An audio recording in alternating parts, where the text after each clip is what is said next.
Hi, everybody. Thanks for logging on. Thanks for joining us at part of an ongoing and really incredibly important conversation. It was important before COVID, but even as the pandemic continues to head forward, it really has kind of brought to light how much we need to be talking about this and how much this needs to be a topic of conversation in the architecture profession. And what we're really getting into today is talking about this idea of designing for support and creating space for the most vulnerable students who exist in our schools. And in supporting these most vulnerable students, we're talking specifically about the homelessness crisis that exists in American public schools and how to design to support those most vulnerable students. But in order to get started, let's first introduce all three of the presenters. First, I'm Tasha Lightning. I'm the Director of Research and Experience Development for NAC Architecture. I'm an applied psychology specialist, usually focusing in cognitive psychology and user experience. And what I do for NAC is really just try to understand the real human impact of design and the real human impact of the kind of spaces that we create. My name is Elena Giovanni. I'm principal at NAC Architecture and one of the educational thought leaders. One of my focus in the last 5 years has been in the intersection between education and homelessness. And I'm Kevin Flanagan. I've been the principal and educational planner on a number of projects that have been recognized nationally for innovative design in support of students and the educational experience.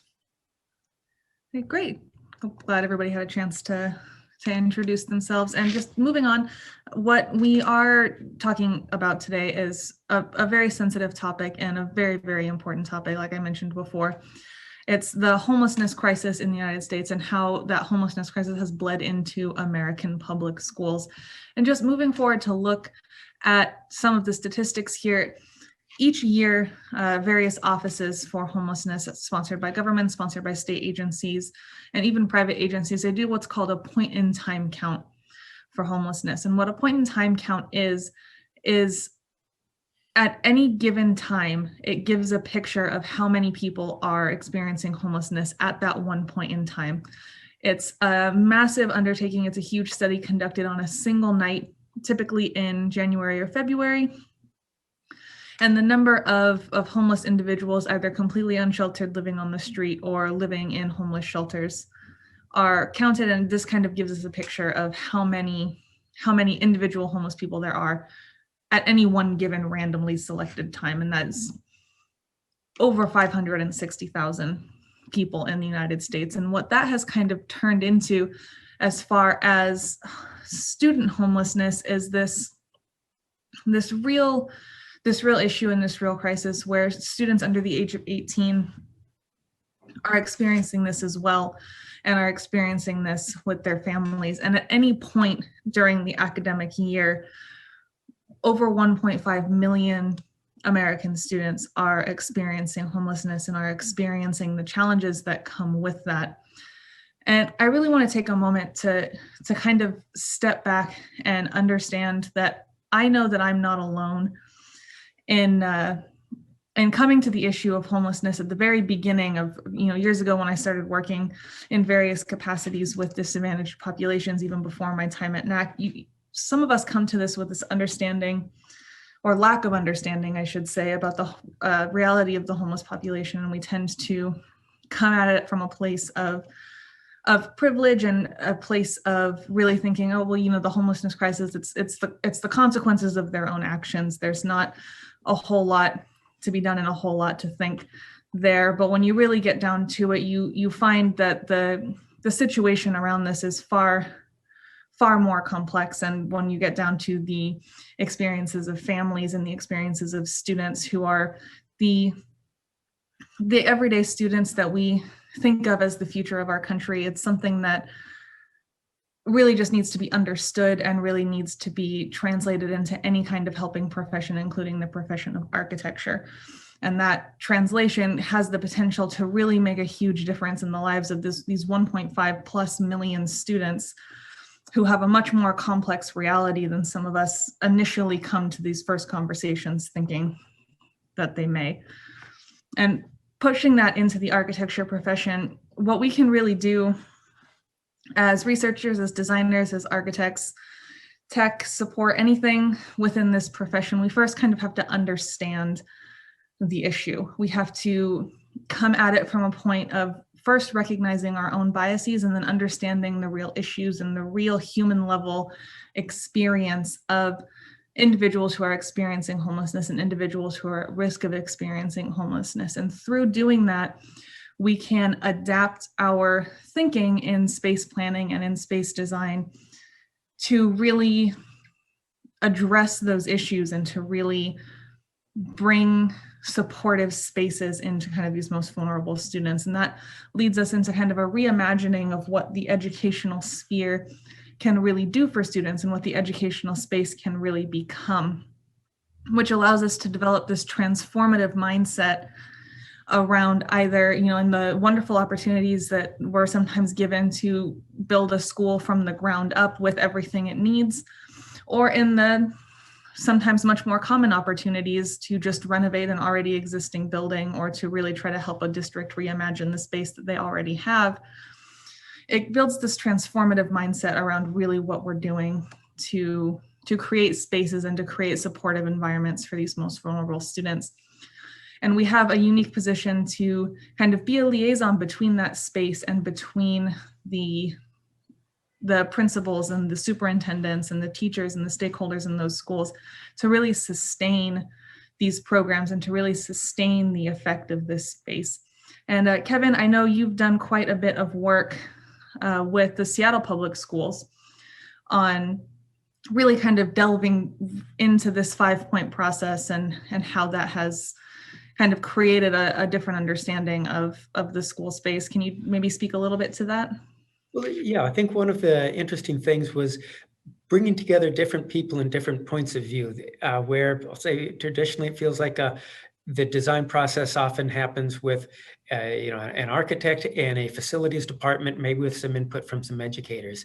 And in really addressing this, there was a much broader outreach that brought together a lot of agencies and support people. And one of the things that was kind of fun and interesting with that was these were people that themselves don't necessarily cross paths. And so through the design and planning of the school, it brought together this much larger network of support for families together to talk about imagining what a new school could be like.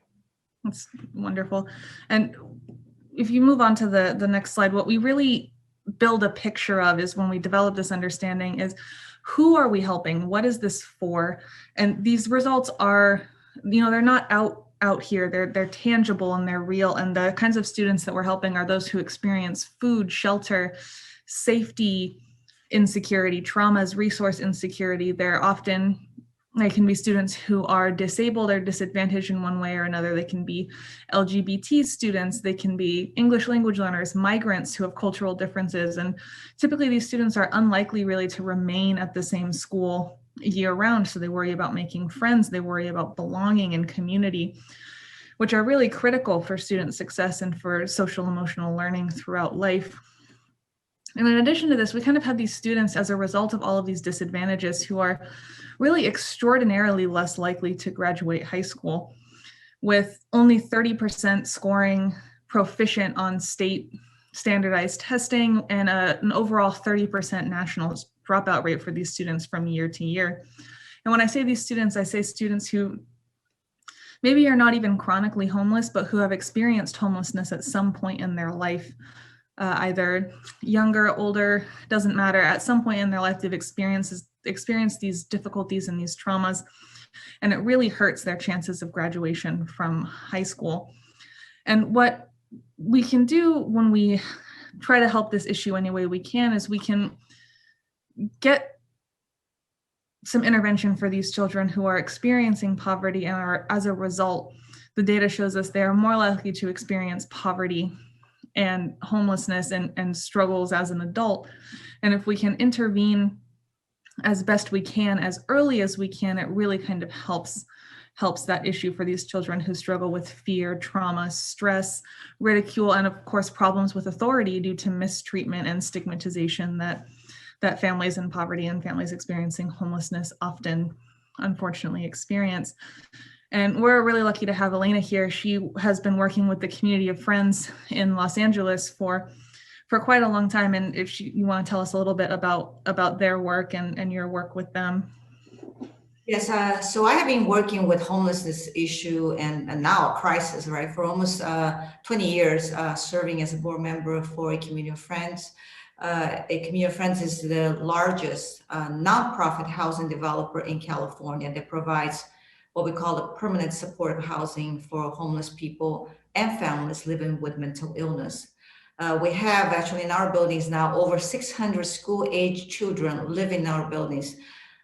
When you think about homelessness, we often don't think that there are children involved, but there are a lot of them because they are not on the streets, but they are in shelters. So for us, a Community of Friends, it became very important that we provide support services for school-age children in our buildings. And for us, for me as an architect that does design for schools, understanding their needs, really thinking about what is the intersection between education and learning and the living with homelessness.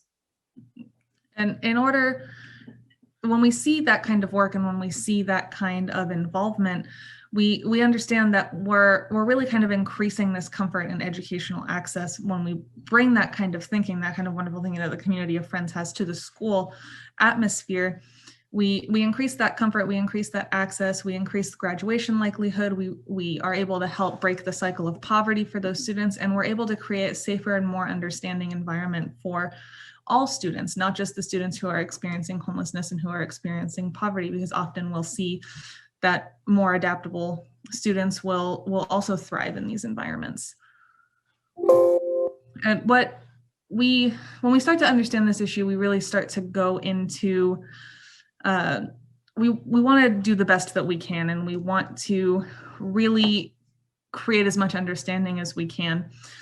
And liaisons working with these students tend to divide the needs between these students into a couple of different tiers. And this is a graphic is a really good illustrative example of, those tier 1 being the most important, tier 3 being still incredibly important, but less so, of course, than the basic needs of, tier 1 and tier 2. And we see things like enough food to eat, transportation to and from school, emotional and motivational support and mentorship, things that the school environment can really help with. And we consider designing with these things in mind. We understand that the staff liaisons that work with these students, 85, 87, 80% are saying that these areas are incredibly important for students, and the students are agreeing, yes, we need these things. These are important for us. These are things that we need to do well in school. These are things that we struggle with on the day-to-day. So the agreement is there that they're very important, but what we do end up finding, we'll see in the next slide, is that there's kind of this disconnect between the liaisons in the schools and the spaces that are provided, thinking that they're doing a really good job with these things, and the reality for the students and how they're experiencing it, particularly in those basic need areas of having enough food to eat, transportation to and from school, basic clothing and school supplies, things that we tend to overlook, particularly with clothing, as something that students will need as a necessity to get to school. Help with college prep, academic tutoring and support, dealing with all of those distractions. A lot of liaisons are thinking that their districts are doing a really good job and their schools are doing a really good job, but there's some kind of disconnect there that is pushing the percentages of the youth who are affected from really either receiving that benefit, accessing all of those programs, or engaging with them in such a way. And going into the research, what we find is that it has a lot to do with I like to call it coming at it from too wholesome of an approach too quickly, which is not necessarily a bad thing. But what we all try to do, those of us who have not experienced homelessness, those of us who have not experienced poverty, is what we tend to do is we start in the middle of this Maslow's hierarchy for human needs. Abraham Maslow was a prominent psychologist who developed this tiered system of needs that need to be met first and foremost at the base of the pyramid, moving on to different needs and different whole person approaches as those needs are met. And those of us who have not struggled, or those of us who don't know what it's like, tend to want to start in the middle. We want that love and belonging and that friendship and that engagement. And for all of the students to know that they matter and that we care about their education. And that's fantastic and wonderful and wholesome. And I love that. But where we need to start is we need to start on those physiological needs. We need to understand that shelter is an insecurity, food is an insecurity, clothing is an insecurity. With safety and personal security, they're not sure where they're going to sleep, if they're going to be able to sleep, if they're going to be safe, if they're going to be cold, where their next meal is going to come from. We need to rethink the way that we create space and that we design space in schools to make sure that those physiological needs can be met first, so that students are not distracted and that so students can thrive and really focus on developing that love and belonging and developing that esteem and developing the self-actualization that they need to succeed in school. But first, those basic needs need to be met and they need to be supported. And I'll turn it over to Kevin for a really unique project that we were able to get very involved in and really put this kind of stuff into practice. So with Northgate Elementary School, we wanted to use that as a case study for how we might apply the thinking to meet those basic level needs for a population that is a fairly vulnerable population. In working with Seattle Public Schools, we got started first trying to understand these needs more and looking at other places that what are they doing to help address this? So we looked at places like Santa Ana and Los Angeles Unified School Districts, as well as a place called Positive Tomorrows, which is a school designed by MA Architecture. It's in Oklahoma, designed exclusively for students experiencing homelessness. So with that, I think they did a very nice job of evaluating and understanding some of the needs unique to this population. And just to pull out a couple of things that I think that they did a nice job with one was the ownership of space, and certain things like related to partly that sense of belonging, but also partly that a sense of privacy and control and safety that really comes with that. Having some control and familiarity with the space that you're in. Another is thinking about possessions. And really interestingly, just developmentally for elementary age children to start with, they're at a point where they're learning how to take care of possessions. They have their things and they're taking care of them. And then that becomes amplified for students experiencing homelessness, where they want to be taking care of their things, but they don't necessarily have a safe or reliable place to keep them. They don't necessarily have a stable home or environment where these things can be kept. So they might bring all of their belongings with them to school so that they have them with them.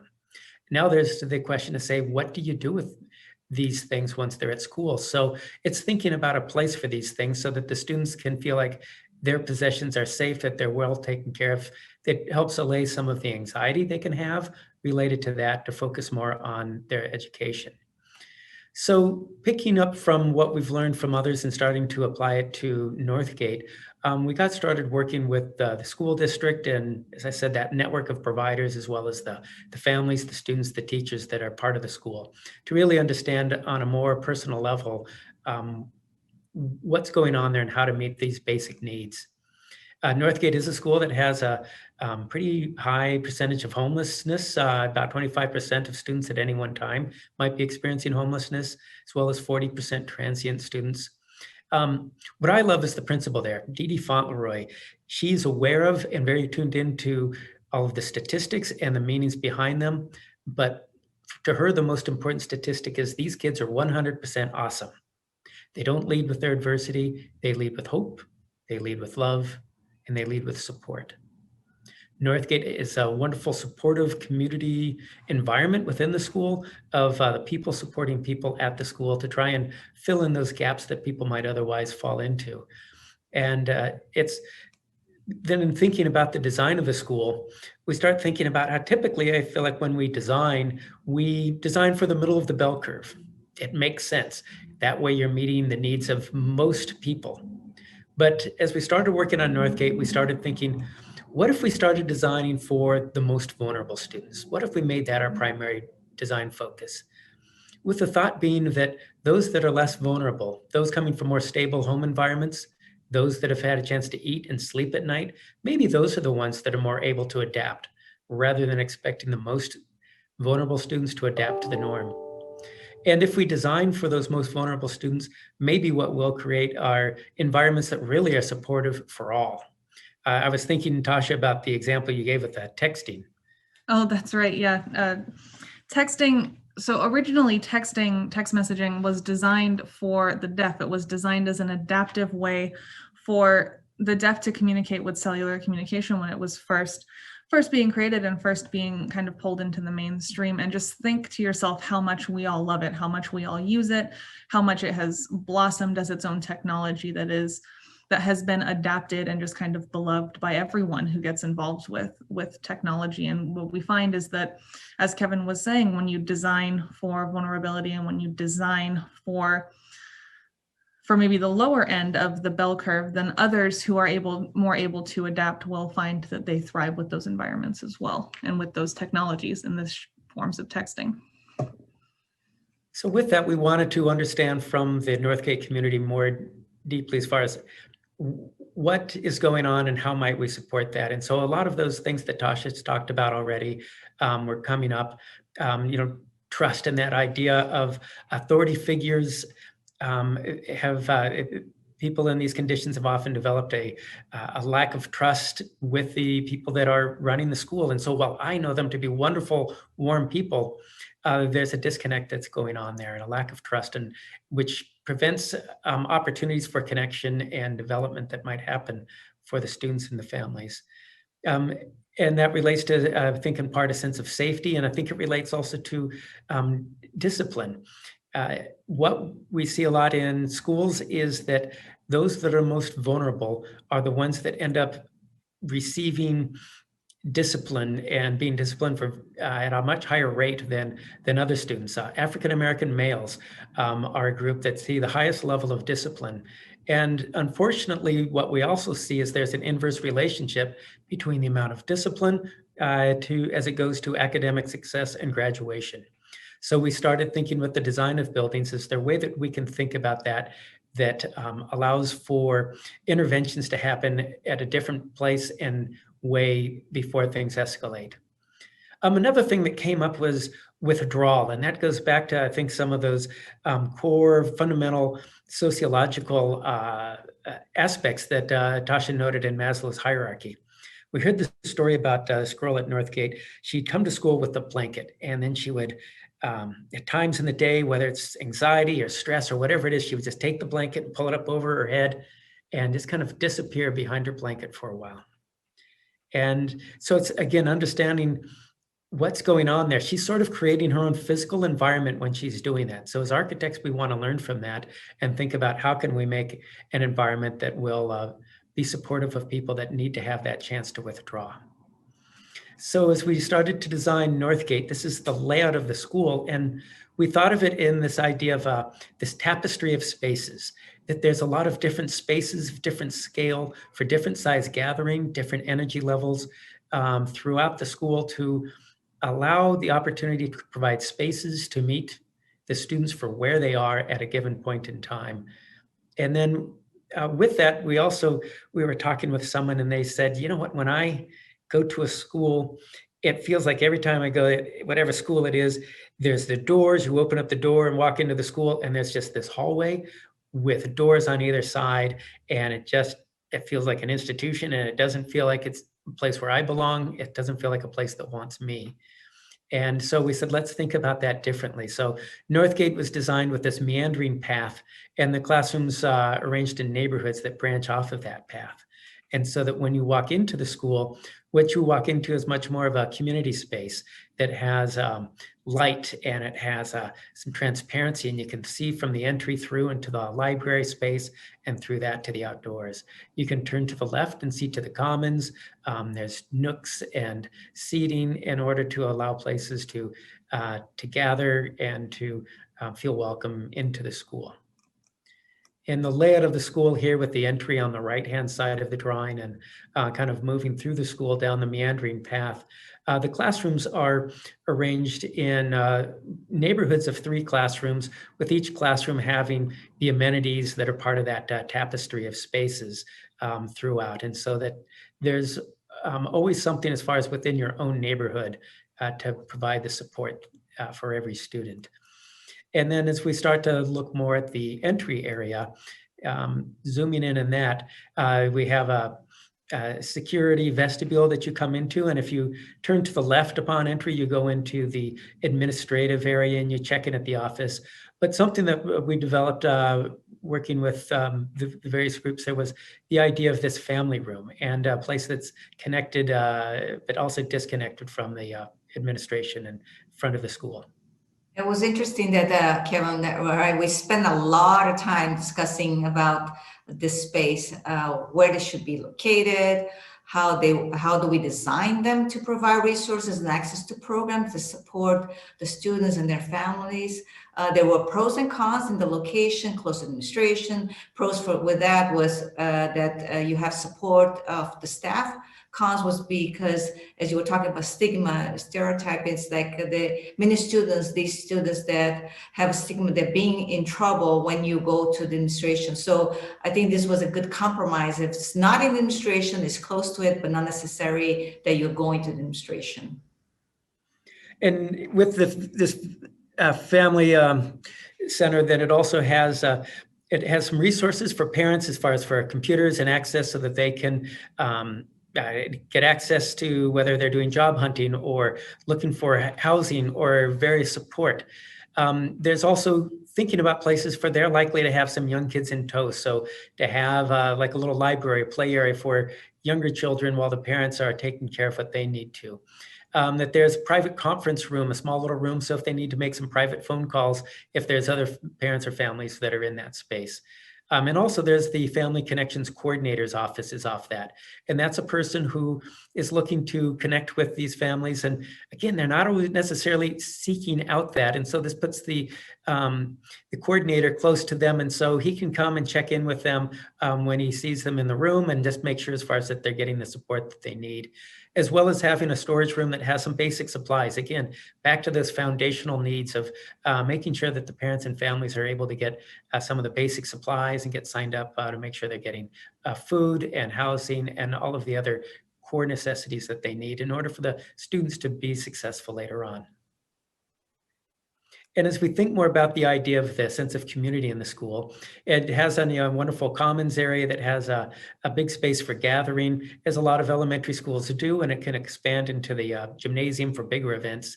And as we're talking about this with one of the parents, she mentioned as far as, well, yeah, I don't know if that's always such a great place to be. And then she said that she's actually grew up in a war-torn country, and sort of big active spaces with large groups, that it's not always feeling like a safe place for everyone, can be sort of intimidating. And so while she sometimes wants to be involved in those things, those big events can also be scary. So we started thinking more about the edges also of these spaces, and that people don't always necessarily want to be in the middle, but maybe there's a quieter space off to the side and to the edge where they might be. Or they might even move up a little bit further, in this case, up above. And so they can be connected to what's going on in the big events, but a little bit protected further away, or they might even step back a little bit further to the little nook across the way. So whatever it is, finding a way where a person can connect with community in a way that is comforting to them and feels right and safe for them. And then as we move into that common space, it's looking to make it in a place that's warm with these kind of, some warm wood tones, and has a big, a lot of glass that opens up to the outdoors. And so there's a direct connection for the kids to go out to play, but also thinking after hours as far as if there's distribution of food or other events or activities that this can be a community space that people can come to directly from the outdoors. Now, moving into some of these academic areas. This is one of those 3 classroom neighborhoods here. And with that, we have these little colored ellipses on the plans to show some of those different scaled spaces that are part of that tapestry. And first, I'll point out this idea of creating just a little nook in that classroom. And it's a place where just a student can just kind of crawl into the cubby there and, thinking about that girl pulling the blanket over her head. This might be a place where you can just go disengage from whatever is going on and a chance for you to just disappear maybe a little bit in that space. And also within the same classroom, there's this window seat. And so a chance to another place to go that might be room for 2 or 3 students, but again, a chance to maybe look outside and to kind of recenter and re-engage in a different way. Getting back to that conversation of discipline. If there's places as far as to allow a student to self-soothe, to separate, and to allow a situation to de-escalate, just within the classroom, it's far more beneficial than to let something escalate until there's just a breaking point. Or even we might pull just outside of the classroom too. And so looking at this as a neighborhood where the support happens within the neighborhood.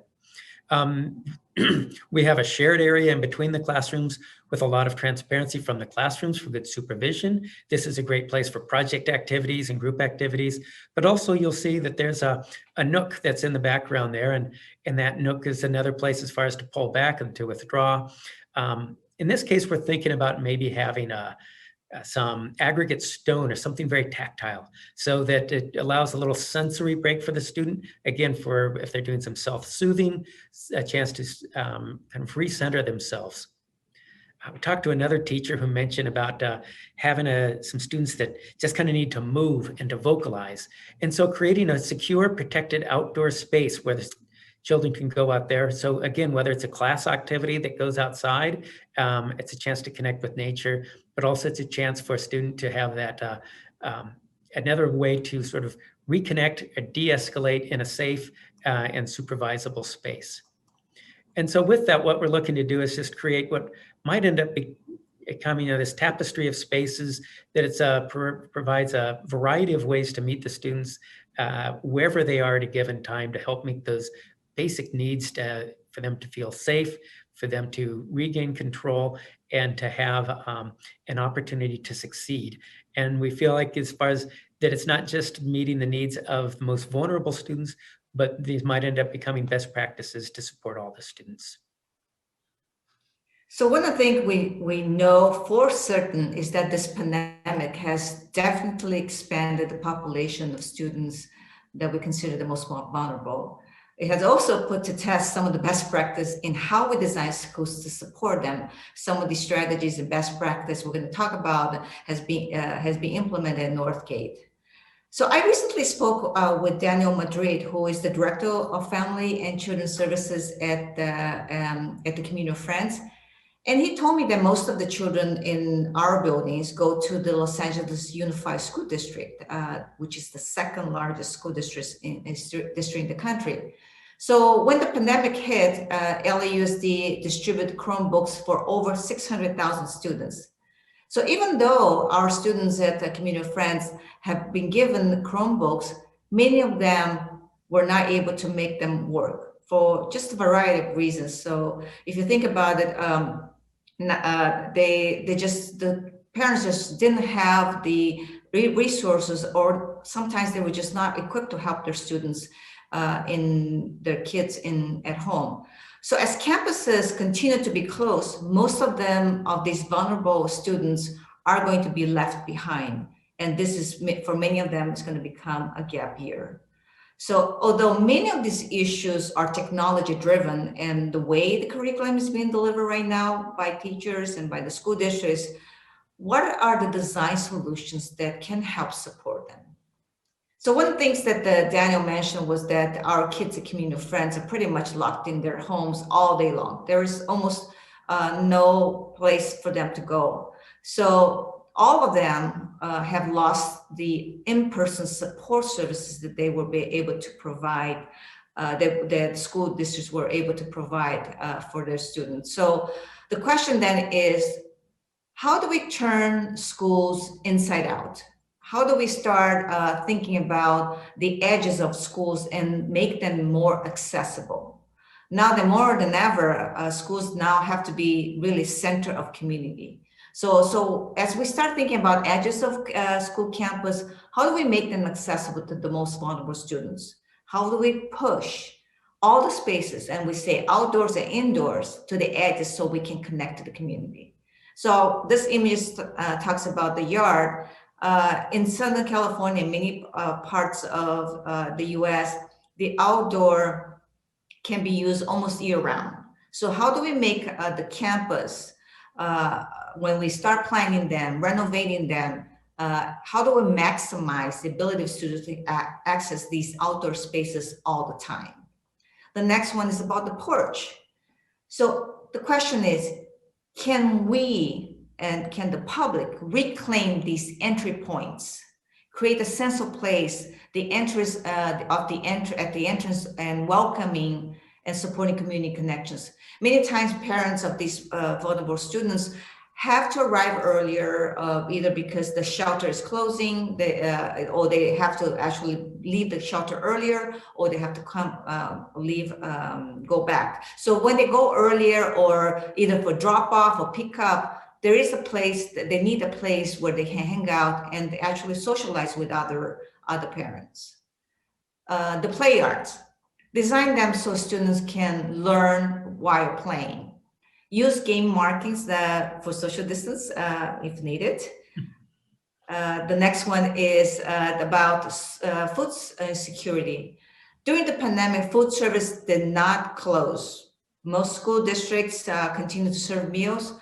At LAUSD, for instance, they were distributing food packages that had 3 meals, breakfast, lunch, and dinner, to everyone that came to the school, no questions asked. So they started distributing food by wheeling them out through carts. So as you all know, most food services are designed inwards to serve students where they are in school, when they are in school. So we may need to think about how food services can serve students even when schools are closed. This photo shows the culinary arts program in a couple of schools. And there is a great opportunity to use the culinary arts also to support food insecurity. I know, Tasha, you have mentioned the research that you've done. That is quite a bit of there's some pilot programs out there, right?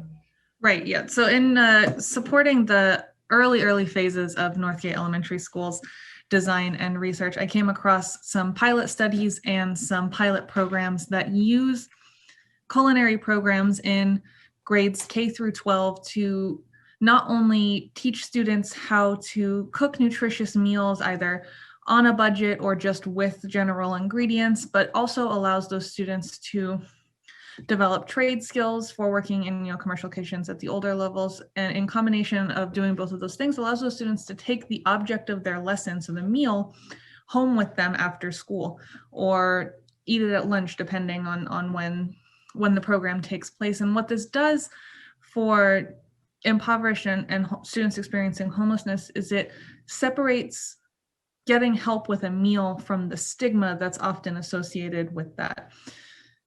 In grades K through 12 at various levels of cognitive development, really all children want to do is they want to be like the children around them. They want to be like their friends. They want to be like everybody else in the school. And they really don't want to do anything that's going to feel like it's singling them out. They don't want to go into administration to get a backpack full of supplies when the program is known and other students are going to know. That's going to make them feel very self-conscious. That's going to be very othering to these students, and it's really going to make them feel different and separate from the communities. So allowing these integrated culinary arts programs as a theoretical pilot to kind of reduce that stigma and to allow students to say, oh, I'm in the culinary arts program, that's why I'm taking all of this food home with me. It separates them from that stigma and allows them to get access to those services without having to worry about that harm to the belonging that I'm sure we all remember, for better or for worse, so occupies your mind when you're that age. The next image shows, I love that program, Tasha. I always love that story. So then next one, having access to a variety of outdoor spaces. Last year, at Learningscapes conference, we had the privilege to invite Kaylee, a former homeless student, and her mother to join our panel. They all currently live at the Community Friends building. So Kelly shared with us that recess time was an opportunity for her to sit by herself and sketch in her book while having lunch.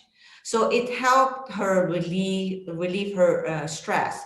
But what she said was that at most of the schools that she attended, she felt exposed during lunchtime because the spaces were always designed for outdoor spaces, that for bigger groups, and not designed for just if you wanted to sit alone. So that variety also has to happen also in indoor eating spaces.